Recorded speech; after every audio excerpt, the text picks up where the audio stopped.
Пайғамбар саллаллаху алейхи ва саллям жанына келді де тізесін Пайғамбар саллаллаху алейхи ва саллям тізесіне тигізіп отырды.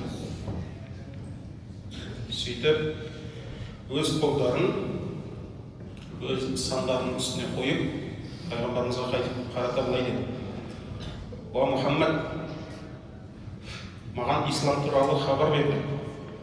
Пайғамбар саллаллаху алейхи ва саллям: "Ислам дегеніміз сенің Алладан басқа ешбір құдай жоқ және Мұхаммед Алланың елшісі деп куәлік беруің, намаз оқуың, зекет беруің, ораза тұтуың және жолына шаман келсе үйге, яғни Кабаға қажылық жасауың" деді. Сонда жаңа келген адам: "Сен рас айттың" деді. Омар ибн аль-Хаттаб айтады: "Біз таң қалдық. Қалайша Алланың елшісіне сұрақ қояды, жауап берсе сен дұрыс айттың" дейді. Бір емтихан алып отырған адам сияқты. Сонда енді маған Жебірейіл иман туралы хабар берді.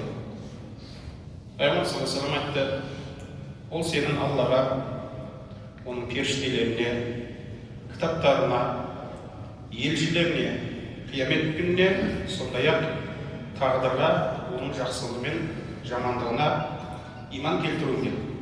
Ол кісі тағы да: "Сен рас айттың."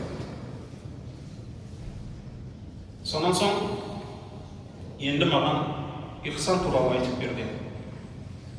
Сонда Пайғамбар саллаллаху алейхи ва саллям: "Ол сенің Аллаға оны көріп тұрғандай құлшылық қылуың. Егер оны көріп тұрғандай бола алмасаң, ол сені көріп тұр" деді. Сонда әлгі кісі енді маған қиямет туралы айтып берді. Сонда Пайғамбар саллаллаху алейхи ва саллям айтты: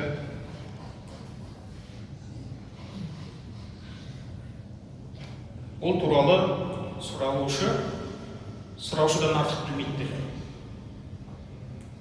Сонда Жебірейіл айтты: "Онда сен оның белгілері туралы айтып бер" деді. Сонда Пайғамбар саллаллаху алейхи ва саллям айтты: "Қиямет күні жақындағанда күн өз ханшасын туады және жалаң аяқ, жалаңаш қой соңында кедейлер биік үй соғуға бір-бірімен бәсекеге түскенін көресің" деді.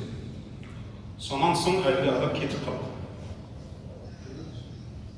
Мен біраз отырдым дейді. Омар ибн аль-Хаттаб айтады. Бір кезде Пайғамбар саллаллаху алейхи ва саллям бұрылып: "Ей Омар, сұрақ қоюшының кім екенін білесің бе?" деді. Мен айттым: "Алла және оның елшісі жақсы біледі" деді. Сонда Пайғамбар саллаллаху алейхи ва саллям: "Ақиқатында бұл Жебірейіл сендерге діндеріңді үйрету үшін келді" деді.